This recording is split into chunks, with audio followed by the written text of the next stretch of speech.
할렐루야. 아멘. 오늘은 교회 설립 감사 예배로 드립니다. 그래서 오늘은 교회의 비밀이라는 주제로 하나님 앞에 말씀을 같이 나누겠어요. 사랑합니다. 잘 오셨습니다. 축복합니다. 그렇죠. 저만 하는 것이 아니라 여러분도 같이 사랑하고 서로 축복하는 그런 교회 됐으면 좋겠어요. 제가 퀴즈를 내고 시작할게요. 퀴즈를 내면은 상이 따라야 되죠. 제가 원하는 답을 주셔야 돼요. 여러분이 말하는 답이 아니고 원하는 답이 아니고 제가 원하는 답. 하나님이 이 세상에서 가장 사랑하는 것, 그것이 무엇일까요? 혹시 여러분 중에서 하나님이 이 세상에서 가장 사랑하는 것이 무엇일까요? 여러 가지가 있어요. 그런데 제가 원하는 답, 교회. 할렐루야. 집사님, 제가 나중에 선물 드릴게요. 오늘 교회 설립 기념일이니까 또 사실 하나님께서 이 땅에 가장 존귀하게 또 처음부터 만들어 놓은 것이 바로 가정이었고, 그 가정은 교회를 우리에게 말합니다. 그래서 아담과 하와의 결혼식이 하나됨이 에베소서 2장 30절을 통하여서 이 비밀이 크도다, 내가 교회와 예수님에 대해서 이야기한다 라고 이야기하잖아요. 그래서 결국 이 요한계시록의 마지막은 어린 양과 그 신부의 결혼식으로 끝나게 되는 것이에요. 그래서 하나님이 이 세상에서 가장 사랑하는 것, 관심을 가지고 있는 것이 교회다라고 하는 것이에요. 그럼 왜 교회가 그렇게 중요한가를 오늘 우리가 이제 같이 봐야 되겠죠. 바울은 사랑하는 믿음의 아들 디모데가 있었습니다. 바울은 결혼하지 않은 그런 독신으로 주님을 섬기는 그런 사도였어요. 그런데 그의 믿음의 아들 디모데에게 디모데가 에베소 교회를 섬기고 있을 때 그를 떠나 있었습니다. 그래서 개인적인 목회의 선배로서 또 영적인 믿음의 아버지로서 그렇게 이 사도로서 자기의 믿음의 아들 디모데에게 편지를 쓴 것이 바로 목회서신 이 디모데 전서, 디모데 후서입니다. 물론 디도서도 마찬가지죠. 목회 사역을 하다 보면은 여러 사람들을 만나요. 그렇죠? 여러 일들을 만나요. 정말 다양한 사람들을 만나게 되고 다양한 일들을 경험하게 돼요. 또 목회자들도 여러 다양한 사람들이 있습니다. 이런 일들을 겪은 이 바울이 자기 믿음의 아들에게 믿음의 삶을 살아가는 그 중요한 일을 지금 교회를 통해서 그에게 전달시켜 주기를 원합니다. 왜냐하면 많은 사람들이 믿음으로 시작했다가 삶을 육신으로 맞춰버려요. 성령으로 시작했다가 육체로 맞춰버리고 믿음으로 시작했다가 세상으로 다시 가버려요. 본능으로 가버린단 말이죠. 그래서 디모데전서 1장 19절에 보면은 믿음과 착한 양심을 가지라. 어떤 이들이 이 양심을 버리고 그 믿음에 관하여는 파선하였느니라. 믿음에서 배가 파선하면은 어떻게 되죠? 배가 파선하면은 가라앉게 되고 더 이상 운행을 못하게 되고 탄 사람들은 다 죽게 되는 거잖아요. 그런 것처럼 믿음에서 파선하게 되면 더 이상 세상을 믿음으로 살아갈 수가 없어요. 많은 사람들이 그렇게 되어간다라고 하는 것을 보았습니다. 그래서 직분자도 많은 사람들을 보았어요. 좋은 직분자들, 나쁜 직분자들 그렇게 많이 있어서 이 3장에 쓰면서 이 직분을 잘 감당해야 된다. 왜냐하면 교회가 하나님께서 가장 중요하게 생각하는 것이기 때문에 그 교회의 직분자는 정말 정신 차려야 된다라고 그렇게 이야기해요. 그래서 3장 8절에 여러분의 성경 3장 8절에도 이와 같이 집사들도 단정하고 일구이연을 하지 아니하고 술에 인박이지 아니하고 더러운 이익을 탐하지 아니하고 깨끗한 양심에 믿음의 비밀을 가진 자라야 할지니. 깨끗한 양심의 믿음의 비밀을 가진 사람을 세워야 되고, 또 그냥 세우지 말고 10절에도 사람들을 먼저 시험하여 보고 그 후에 책망할 것이 없으면 집사의 직분을 하게 할 것이요. 시험을 해 보아 가지고 이 사람 신실해, 믿을만해, 양심이 깨끗해, 인격이 돼 있어 라고 생각하면 세우라는 거죠. 그냥 세우지 말고. 남자들만 그런가요? 여자들도 그래요. 11절에 여자들도 이와 같이 단정하고 참소하지 말며 절제하며 모든 일에 충성된 자라야 할지니라. 말이 많아서 다른 사람들을 비난하고 그렇게 하지 말고 또 자기의 삶을 절제할 수 있는 그런 사람, 그리고 모든 일에 faithful한 사람, 충성된 사람. 그러니까 남자만 충성하는 것이 아니라 남자도 여자도 모두가 다 교회의 일꾼이면 천국의 일꾼이고 하나님 나라의 일꾼이기 때문에 아무나 세워서는 안 돼요. 그런데 교회에서 아무나 직분을 주죠. 요즘은 그냥 체면상 주죠. 마음이 서로가 아픈 것이에요. 안 받으면 서운하고 또 받으면 제대로 못하고. 그런데 이와 같은 직분 정말 그렇게 이야기하고 이 교회가 너무 중요하기 때문에 직분자도 그렇게 세워야 되는데, 오늘 이제 제가 또 이 성경이 전하려고 하는 것은 이와 같은 교회이기 때문에 사역이 진행되는 곳이기 때문에 교회를 잘 알아야 우리가 삶을 잘 살아갈 수 있다라고 하는 것이에요. 성도들이 신앙생활하는 데 있어서 교회를 떼어놓으면은 그것은 가짜입니다. 어떤 사람들은 믿음이 있다 하면서 혼자 집에서 예배드리고 혼자 산에서 예배드리고 혼자 기도원에서, 아니요, 성경은 혼자 예배드리는 것을 원치 않습니다. 합력해서 함께 모여서 주의 형제 자매들이 함께 모여 동감이 얼마나 아름다운 거. 교회라고 하는 것, 에클레시아라고 하는 것이 부르심을 입은 자들의 모임이에요. 모임. 그러니까 혼자 예배드리고 신령하다고 하는 것들은 다 잘못된 신앙으로 나가고 있는 것입니다. 그래서 이와 같이 우리는 신앙을 잘 알아야 되고, 인터넷을 통해서 예배드리면서 거기서 또 직분도 받고 그래요. 요즘은 좋은 세상이 돼가지고 그런 삶으로, 하지만 성경은 모이기를 패하는, 앞으로는 우리는 교회의 모임도 패하게 될 것이에요. 그런데 그런 주일의 예배를 우리는 하나님 앞에 정한 것이기 때문에 올바로 잘 드려야 된다. 여러분에게 누가 유혹하고 여러분이 어떤 시험에 들어도 교회로 함께 모이기를 반대하면 그건 정상적인 교회가 아닙니다. 성경에서 말하는 것은 함께 모이는 것이에요. 한국에도 요즘은 혼자 사는 가족이, 혼자 1인 주택이 30%가 넘어갔어요. 가장 많습니다. 1명 사는 가정, 2명 사는 집, 3명 사는 집, 4명 사는 집. 그런데 1명 사는 가정이 최고 많아요. 퍼센테이지가. 유럽은 이미 36%, 40%를, 프랑스는 40%를 넘어갔습니다. 세상이 그렇게 된다고 해서 교회도 그렇게 되는 것은 아니죠. 오늘 우리에게 이 분명한 신앙을, 교회의 본질을 알아야 우리가 하나님의 뜻을 올바로 알 수가 있게 되는 것이고, 그래서 사단이 가장 중점을 두는 것이 뭐겠어요? 하나님이 뭘 가장 관심 가지는가, 그걸 보고 그걸 무너뜨리려고 하는 거죠. 사단의 계획이 바로 교회를 무너뜨리는 것이죠. 가정을 무너뜨리는 것이죠. 그래서 동성 결혼, 그게 뭐예요? 가정을 무너뜨리는 것이에요. 창조의 질서가 뭐예요? 남자와 여자를 만드는데 창세기의 창조의 질서를 무시하는 것이에요. 성경을 바꿔버리는 거단 말이에요. 그럼으로써 오늘 이런 것은 단순히 성적인 취향이 아니라 기독교를 없애려고 하는 사단의 공격이 있기 때문에, 그 비밀이 있기 때문에 우리는 잘 알고 깨달아야 된다. 그래서 오늘 이 디모데 전서를 쓰고 있는 목적이 바로 오늘 읽었던 3장 14절에 나와 있습니다. 바울이 가기를 원해요. 그런데 내가 속히 디모데 내게 가기를 바라나, 이것을 내게 쓰는 것은 내가 빨리 못 갈 수도 있어요. 어떤 상황인지 모르겠지만 빨리 못 갈 수도 있는데, 이것을 쓰는 것은 바로 내가 지체하면 하나님의 집에서 이와 같이 하나님의 교회가, 하나님의 집이 진리의 기둥과 터가 되도록 하고 경건의 비밀을 알도록 가르치라 라고 하는 것이죠.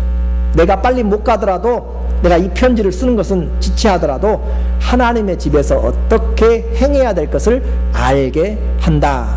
성경을, 이 디모데 전서를 쓰고 있는 목적이 바로 이 15절에 내가 많이 지체하면 너로 하나님의 집에서 어떻게 해야 될 것을 알게 하려고. 그러니까 하나님의 집에서 이제 뭘 해야 되는지 알아보자 하는 거죠. 자, 먼저 교회는 뭐 하는 곳인가? 교회는 무엇인가 하는 것이에요. 교회는 무엇인가? 그래서 교회는 에클레시아, 부르심을 입은 자들의 모임이라고 했습니다.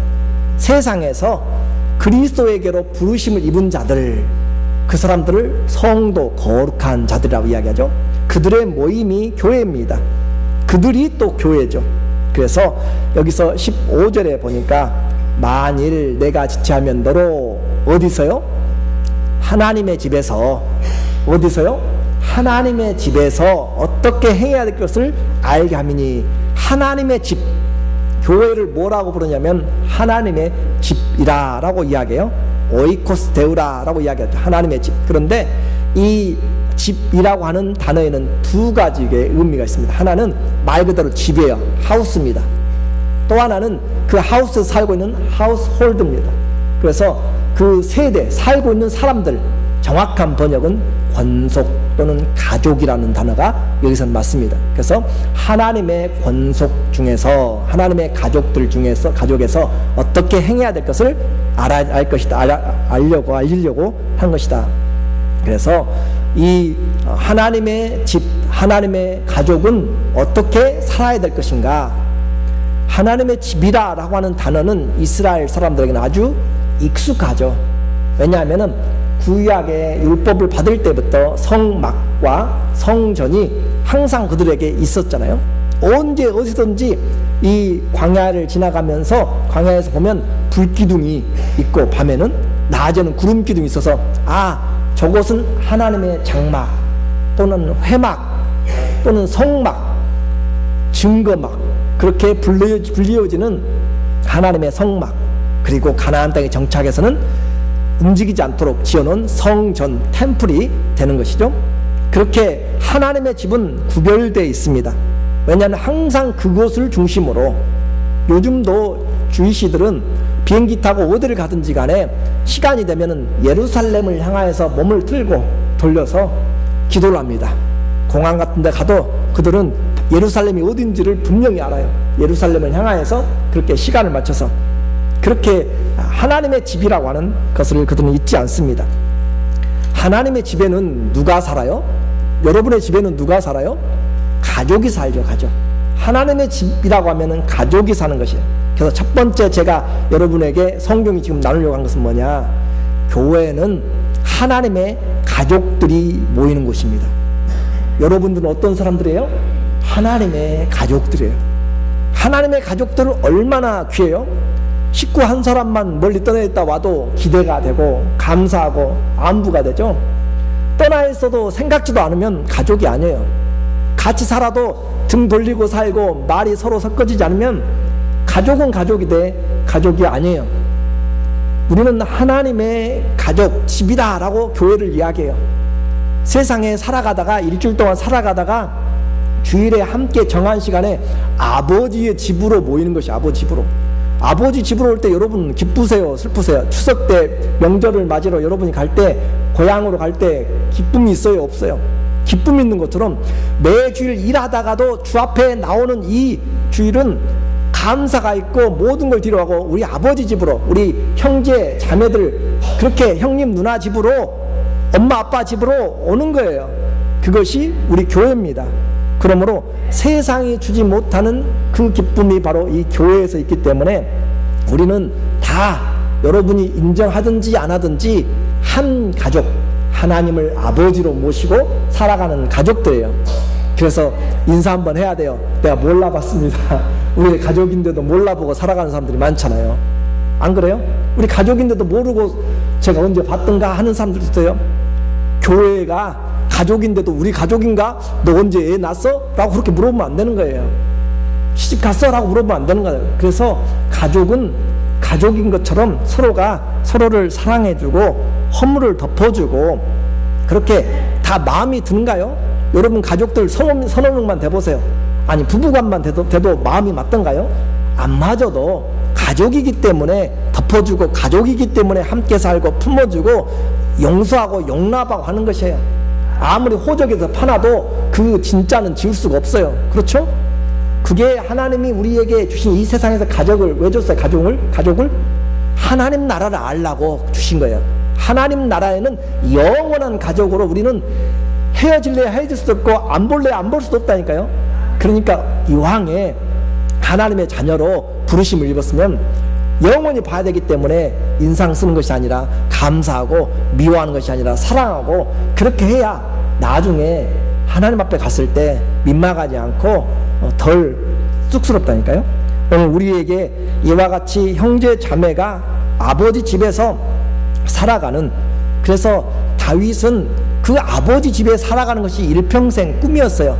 시편 23편 6절에 보면은 나의 평생의 선하심과 인자하심이 정녕 나를 따르리니 내가 어디에 거해요?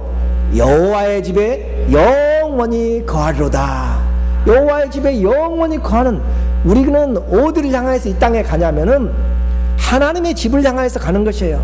그 아버지 집, 나중에 우리가 구원받고 주님이 오실 때 주님이 사람들에게 장막을 치세요. 장막을 어디다 장막을 쳐요? 사람들 위에 장막을 쳐. 장막을. 유대인들 또 중동에 결혼할 때는 이렇게 천막을 쳐요. 조그맣게 천막을 쳐가지고 그 밑에 들어가서 신랑과 신부가 천막 안에서 그렇게 보호 아래 있는 것처럼 하나님이 장막을 어디다 치신가? 주의 자녀들에게, 성도들 위에 치는 것이에요. 그러니까 하나님의 돌보심, 하나님이 구별된 그런 것이 바로 하나님의 집이다라고 이야기했죠. 집은 행복이 묻어나는 것이잖아요. 그렇죠? 집은 힘들고 어려워도 쉴 수가 있고 마음 편한 거잖아요. 아무리 호텔 좋고 그래도 며칠 돌아다니고 한 달 돌아다니면은 집이 좋아요. 집이. 그렇죠? 스윗 홈이 들어와요. 또 특별히 전쟁터에 나가보세요. 얼마나 집이 그리운지. 그 집이 그냥 집이 있어서 그립겠어요? 그 집에는 누가 있어요? 사랑하는 사람들 있잖아요. 사랑하는 사람들, 가족들 있잖아요. 그러니까 즐겁고 기쁜 것이에요. 근데 교회도 우리가 그와 같은 것이에요. 지치고 힘들 때 교회 와서 형제 자매들의 얼굴을 보면 마음에 기쁨이 있어요. 그리고 힘들고 어려울 때 우리가 맞이할 때도 기쁨으로 안아주고 그렇게 할 때 위로가 되는 것이에요. 근데 얼굴을 봐도 인사를 해도 인사를 받는 것 같지도 않고 하는 것 같지도 않고 그렇게 나몰라하고 그렇게 다니면 그건 아버지를 모시고 있지만 서로 싸우고 있는 것이죠. 그런 가족들이 너무 많잖아요. 한국에도 그렇고 요즘도 그렇고 결혼하고 다 뿔뿔이 흩어지고 모이면은 서로 동서간도 이야기하지 않고 형제간도 이야기하지 않고 그러잖아요. 잘 모르세요? 그래요 요즘은. 그런데 하나님의 교회도 그렇게 따라가면 안 된다니까요. 이 땅에 교회들 많잖아요. 그 수많은 교회들 중에 우리도 하나예요. 그런데 주님이 기뻐하시는 교회가 돼야 되는 거죠. 오늘 그래서 주님이 가장 관심을 갖는데 사단은 그래요. 교회 모여라, 교회 얼마든지 지어라. 근데 교회다운 교회는 되지 말라라고 하는 거죠. 교회다운 교회는 되지 말고 그냥 너, 나 따로따로 각각 살아가도록 하는 것이죠. 우리는 교회 안에 오면은 사랑이 피어나고 또 소망이 견고해야 됩니다. 힘들어도 재충전이 일어나는 곳, 그것이 바로 교회죠. 그러기 위해서는 서로가 마음으로 용납해주고 피곤할 것 같으면 그 사람을 위해서 먼저 뭘 준비해주고 그렇게 준비해주는 것이 중요한 것이에요. 그리고 사랑하고 맛있는 거 있으면 함께 나눠 먹고 싶어서 집에서 해서 집으로 교회로 가져오는 것. 그렇죠? 얼마 전에 제 딸이 코스타리카의 학교에서 출입을 갔어요. 한 10일 동안. 그런데 그곳에 가서 보니까 너무 이제 학교에서 가니까 여행을 했겠죠. 출입을 배우기도 하고. 그런데 너무 좋은 거예요. 공부하다가 릴렉스 하면서 아름다운 자연을 보면서 호텔에서 쉬면서 수영도 하고 또 방문도 하고 또 고아원도 가고 이렇게 하면서 너무너무 좋으니까 하는 생각이 엄마 아빠도 한번 와서 가족들이 쉬었으면 좋겠다라고 하는 말을 해요. 좋은 걸 보고도 나 혼자 오길 너무 잘했어 라고 생각하면 그건 가족이 아니죠. 그렇죠? 맛있는 걸 먹으면서 나 혼자 먹으니까 다른 사람 못 먹고 나만 더 먹을 수 있으니까 너무 좋다라고 하면 그건 제대로 된 가족이 아니죠. 좋은 걸 보면, 맛있는 걸 보고 귀한 것을 보면 사랑하는 사람들이 생각나는 것, 그게 정상이죠? 안 그래요? 너무 딴 생각을 제가 지금 이야기하는가요? 우리 생각이 그만큼 많이 달라졌다니까요. 한 가족이 등산을 갔어요. 아빠가 엄마와 또 한 10살 된 그런 그 오빠하고 한 7살 된 동생 소녀가 함께 등반을 갔는데 등산을 하다가 사고가 나서 이 오빠가 급히 수혈을 받아야 돼요. 동네 병원이기 때문에 다른 피들이 잘 맞지 않고 없고, 그래서 이 막내 꼬마가 피를 줘야 되는데 아빠가 조심스럽게 물어봐요. 네가 오빠가 지금 피가 꼭 필요한데 너밖에 줄 사람이 없다. 줄 수 있겠니? 나눠줄 수 있겠니? 라고 하니까 이 7살 소녀가 한참 생각하더니 예, 그렇게 할게요 하고 침대에 누워서 이제 피를 다 수혈하고 오빠가 깨어났어요. 근데 이 동생이 일어나질 않아요. 그래서 아빠가 예, 일어나, 오빠 잘 되었어, 고마워 라고 이야기하는데 아빠 나 언제 죽어요? 라고 그렇게 이야기해요. 그래서 아니 죽다니 왜 죽어? 피를 빼면 죽는 거 아니에요? 이제 아빠가 하는 말이에요. 아, 너 그러면은 피를 빼면 죽는다는 것을 알고도 오빠한테 피를 줬어? 라고 물어봐요. 예, 대답합니다. 오빠니까요. 가족이니까요. 그래, 가족이니까, 친구를 위해서도 그렇지만 가족이니까 이 소녀는 죽는 줄 알면서도 피를 뺐어. 물론 죽진 않았지만 그 마음에는 죽음을 각오하고 줬다는 거죠.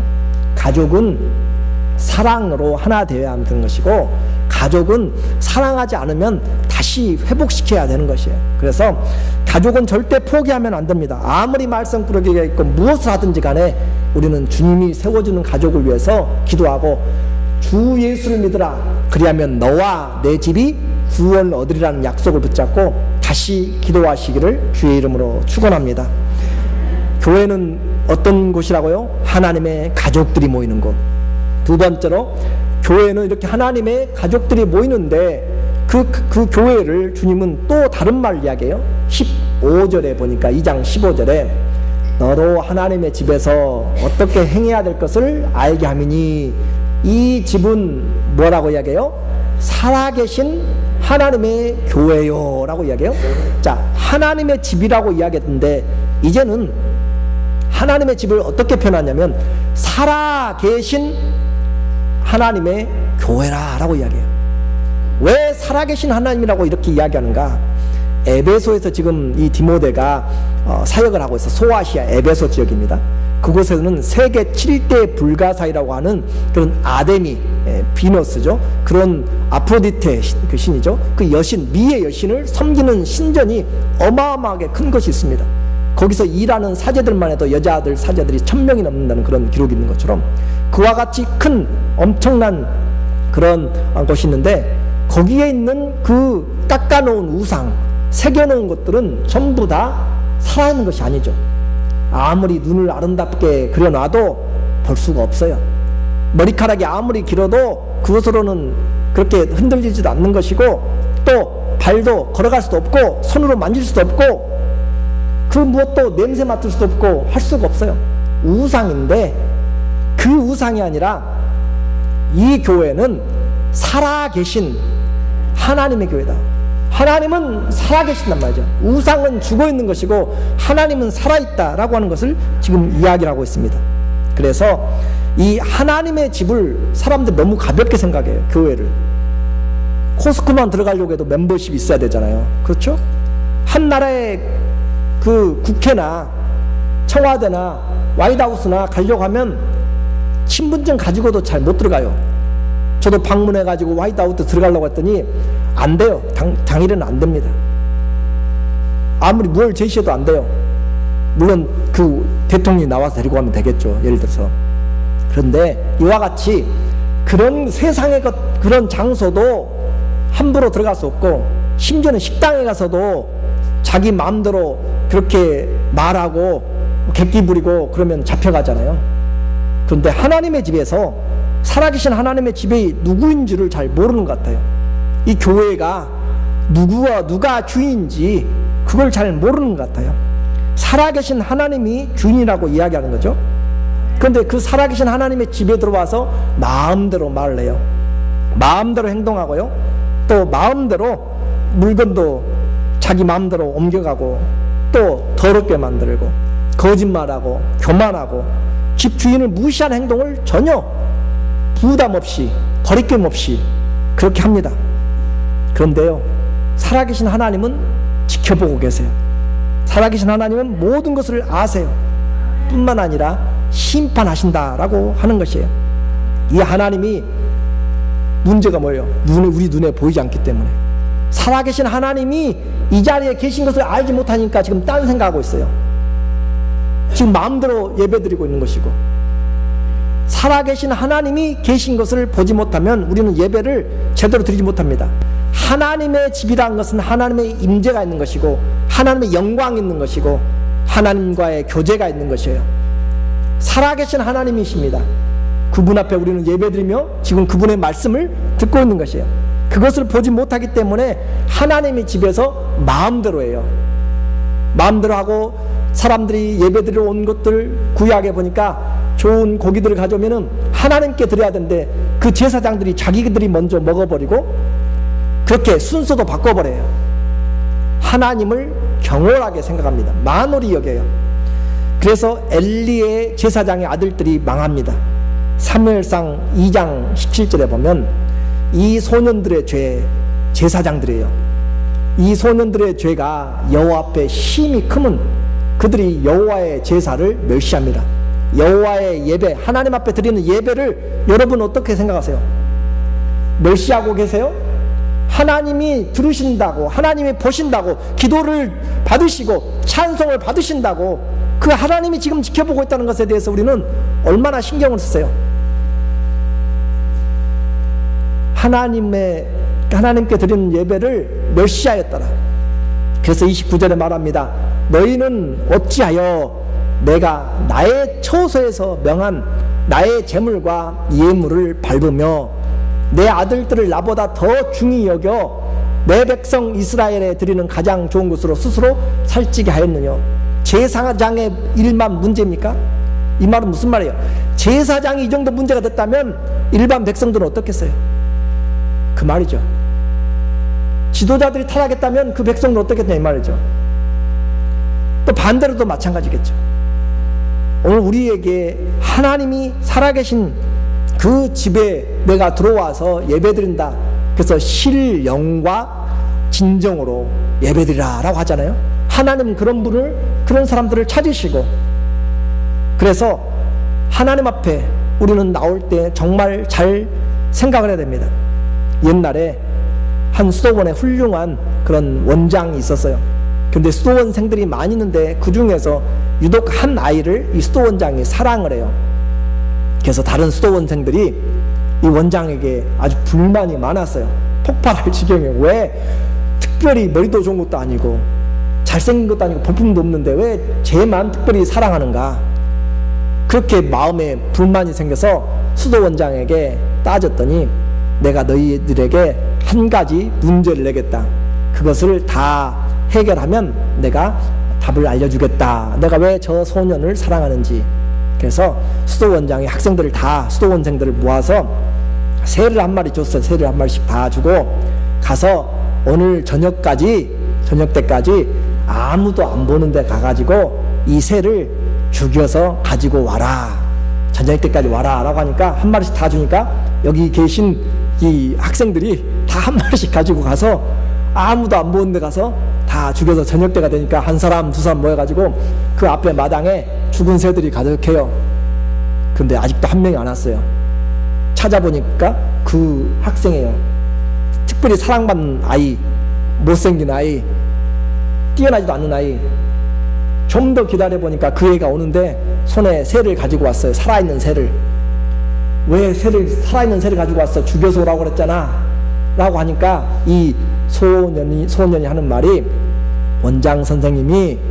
원장님이 아무도 안 보는 곳에 가서 죽이라고 했는데 아무리 으슥한 곳에 가고 아무리 굴 속에 들어가고 아무리 안 보는 곳에 가도 거기에는 하나님이 계셨습니다. 하나님이 지켜보고 계셨습니다. 그래서 죽일 수가 없었습니다 라고 하는 것이에요. 그래서 원장이 그를 사랑한 거죠. 하나님, 보이지 않는 하나님을 볼 줄 아는 믿음, 보이지 않는 하나님을 그 앞에서 살아가는 신앙의 경외함. 우리 교회는 어떤 하나님이라고 그래요? 살아계신 하나님의 교회라고 이야기합니다. 하나님 안 보인다고 말 함부로 하지 마세요. 하나님 안 보인다고 말 행동 함부로 하면 안 돼요. 하나님은 우리 4월달 시작하면서 말씀 배우고 또 구역예도 다 했잖아요. 말라기 3장 16절에 주를 경외하는 자들, 주의 이름을 존중히 여기는 자들 위하여서 내가 여호와의 기념책에 그들의 이름을 기록한다고 했잖아요.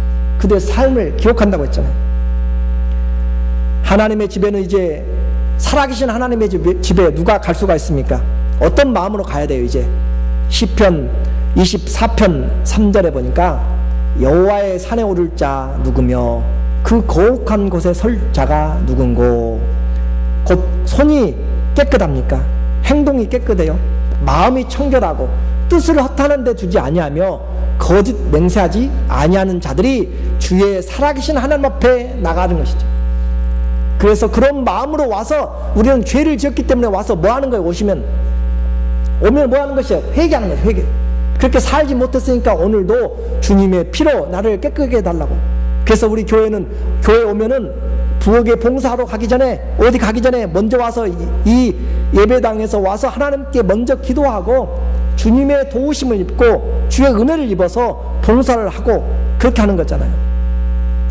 또 주님의 교회 올 때 그렇게 준비되면서 시편 100편 4절에 보니까 감사함으로 그 문에 들어가며 찬송함으로 그 궁전에 들어가서 그에게 감사하며 그 이름을 송축할지어다. 하나님을 기대하고 찬양하는 마음으로 예배를 드리는 것이에요. 그럴 때 주님이 축복하시는 것입니다. 그래서 살아계신 하나님의 교회를 내가 아끼고 사랑하고 경외하는 자리, 그 자리가 우리가 주님을 섬기는 거죠. 하나님은 영원히 살아계십니다. 그리고 그분이 지금도 보고 계세요. 그래서 하바국은 전쟁의 위험 가운데서도 하바국 2장 20절에 한번 읽어볼까요? 오직 여호와는 그 성전에 계시니 온 천하는 잠잠할지니라. 온 천하는 잠잠하라. 하나님 앞에서 누가 말할 수 있어요? 하나님 앞에서 누가 딴 마음을 품을 수가 있어요? 하나님을 하나님으로 아는 신앙, 그것이 바로 살아계신 하나님의 교회라고 이야기합니다. 오늘의 교회, 오늘의 가정, 아버지의 권위도 없고요, 어머니의 권위도 없습니다. 무너지면 다 자기들 마음대로 살아가는 것이에요. 교회에 살아계신 하나님을 알지 못하고 하나님의 권위를, 임재를 알지 못하면 교회는 돛대기 시장이 됩니다.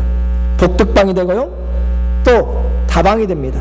그리고 우리 교회가 하나님의 살아계신 교회를 우리가 만들지 아니하면 안 되는 것이죠. 하나님은 보이지 않는 하나님, 모든 곳에 계시고 특별히 내 눈과 마음을 주의 전에 두었다라고 이야기하십니다. 그런 마음으로 와서 예배드린 자에게 하나님은 복이 있다라고 하세요. 시편 65편 4절에 주께서 택하시고 가까이 오게 하사 주의 뜰에 거하게 하신 사람은 복이 있나이다. 우리가 주의 집, 곧 주의 성전의 아름다움으로 만족하리이다. 주의 집에 오고 아무나 오는 것이 아니라 주의 택하신 사람들이 오는 것이에요. 주의 택하신 사람들, 방문자도 오겠죠. 그러나 방문자들은 주님의 가족이 아니에요. 지금 여기서 말하는 것은 하나님의 집에 오는 하나님의 자녀들을, 주님이 부르신 자들을 복되다라고 했습니다. 오늘 마지막으로 그 하나님의 집, 하나님의 살아계신 교회, 그러면 그 목적이 있어요. 왜 하나님의 집이라고 이야기하고 가족들이라고 이야기하고 왜 하나님이 살아계셔서 그곳에 계신다고 하는가? 그것은 바로 목적이 있습니다. 그 목적이 뭐냐면 오늘 우리에게 말하는 15절에 다시 보니까 내가 만일 지체하면 너로 하나님의 집에서 어떻게 할 것을 알게 하미니 이 집은 살아계신 하나님의 교회요. 그 다음에 진리의 기둥과 터라라고 이야기해요. 이 하나님의 교회, 이 하나님의 집, 살아계신 하나님의 교회는 어떤 터라고요? 진리의 기둥과 터. 집을 짓기 위해서는 터가 필요합니다. 아무데나 털을 닦으면 안 돼요. 모래 위에 털을 닦으면 무너집니다. 물 있는 데 털을 닦으면 안 되는 것이에요. 우리가 주님이 세운 교회는 진리 위에 세워집니다. 주님이 세운 하나님의 교회는 진리 위에 세워진 것이에요. 그래서 교회는 살아계신 하나님의 교회요, 진리의 기둥과 터라. 교회는 그 터가 뭐냐면은 진리란 말이죠. 교회의 터는 진리라고 해요. 그리고 또 교회는 진리의 기둥을 교회가 진리를 받쳐주는 거죠. 신학자들이 논쟁을 해요. 이 기둥이 진리냐 교회가 진리냐, 그렇게 이야기. 기둥이 진리냐 교회가 진리냐, 같은 말입니다. 그래서 진리를 떠받치는 것이 교회이고 교회를 받쳐주는 것이 진리의 기둥이고, 그렇게 표현을 해요. 오늘 우리는 이와 같이 이 교회의 기둥이다 라고 하는 것은 두 가지 의미가 있습니다. 하나님께서 우리에게 이 터가 분명해야 된다고 그랬고, 기둥이 흔들리면 안 된다라고 이야기했죠. 그래서 영원토록 흔들려버리는 거짓 것에 집을 세우면 안 돼요.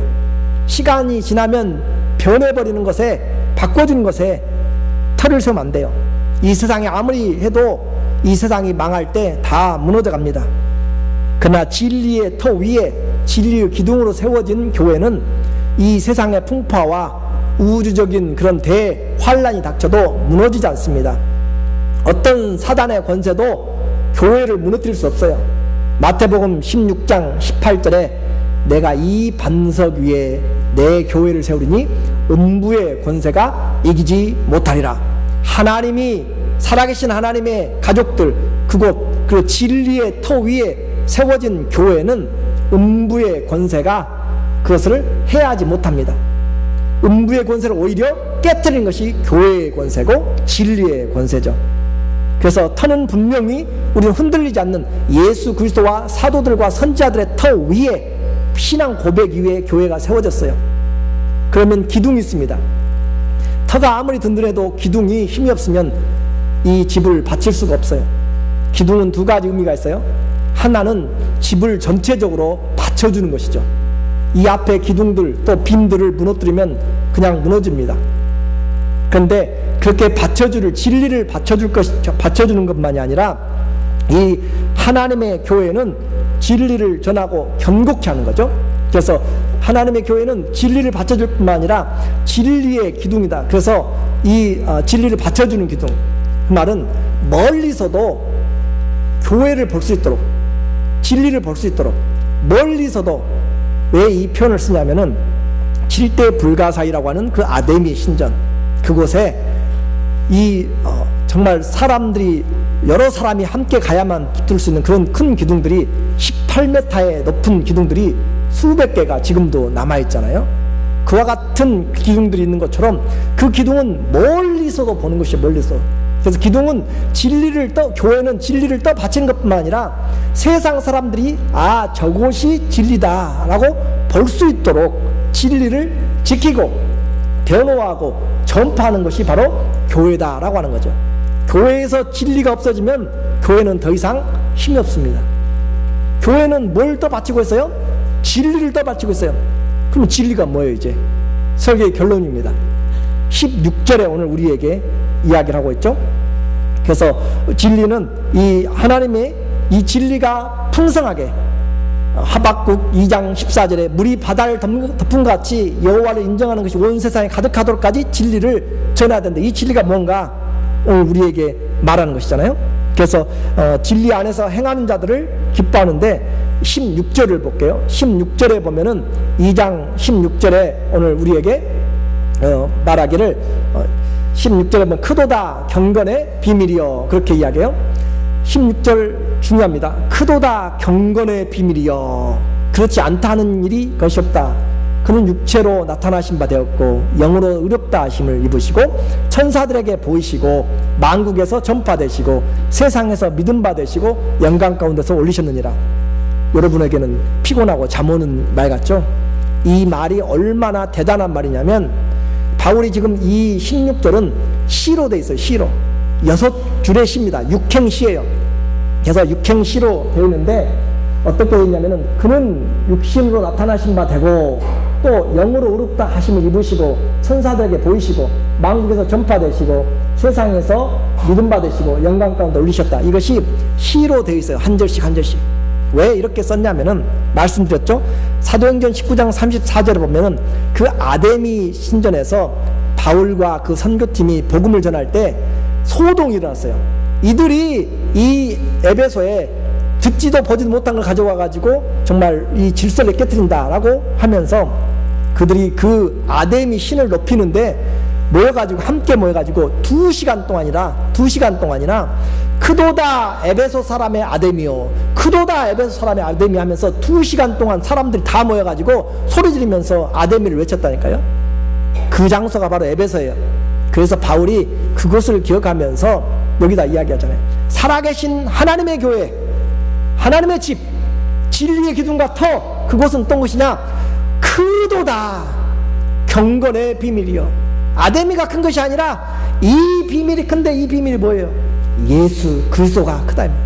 그 진리, 예수님의 삶이잖아요. 그는 육신으로 나셨고 성육신 하셨고 또 그는 영으로 의롭다 하시고, 예수님이 죽으시고 부활하실 때 의롭다 하심을 얻으셔서 우리가 죄사함을 받았잖아요. 천사들에게 보이셨어요. 그리고 만국에게 예수 그리스도 이름을 제자들 통해서 전파시키고 온 세상에 예수 그리스도 이름을 믿음 받고 영광 가운데 승천하신 그 예수님이 이 모든 교회의 비밀이고 모든 것들의 가장 중요한 핵심이다. 크도다 에베소 사람들이 아니고, 에베소의 그런 아데미가 아니고, 진짜 비밀이고 진짜 큰 것은 교회가 누구를, 어떤 진리를, 영원히 변치 않는 예수님의 진리를 우리에게 오셨고 우리를 위해 죽으시고 우리를 위해 부활하시고 우리를 위해 올라가시고 우리를 위해 다시 오실 그 예수님의 비밀을, 진리를 떠받치고 세상에 보여주는 그것이 교회다라고 이야기합니다. 이 교회 우리에게 주셔서 오늘 모두는 어떤 사람이 돼야 돼요? 에베소서 2장 30절에 보니까 너희는 선지자들과 사도들의 터 위에 세우심을 입은 자라. 그리스도 예수께서 친히 모퉁이 돌이 되셨느니라. 그의 안에서 건물마다 서로 연결하여 주 안에서 뭐가 되어가고요? 성전이 되어가고 교회가 되어가고, 나교회 니교회가 아니에요. 성을 함께 지어져가는 것입니다. 우리는 가족들이 함께 사랑으로 성숙해가고 그리스도에까지 지어져가는 것이에요. 함께 성전이 되어가고 너희도 성령 안에서 하나님의 거하실 처소, 살아계신 하나님의 집이 되기 위해서 예수 안에서 함께 지어져가는 것이에요. 교회에 놀러 오는 것이 아니고 기도에 응답받으러 오는 것이 아니라 함께 주님의 처소로 지어져 가기 위해서 모이는 겁니다. 지어져 가지 않으면 우리는 쓸모가 없어요. 함께 지어져 가는 것, 함께 하나님의 처소가 되기 위해서 성령 안에서, 주 안에서, 하나님 안에서, 그렇게 예수님 안에서 지어져 가는 것. 오늘 우리의 신앙이 예수님으로 가득 차고 예수님의 말씀으로 지어져 가고 하나님이 거할 수 있도록 예수님이 진리가 되시고 그 진리를 받들면서 함께 섬겨나가는, 사랑하는 주님이 살아계신 우리 반석교회 성도님들 다 되시기를 예수님의 이름으로 축원합니다. 아멘. 기도합니다.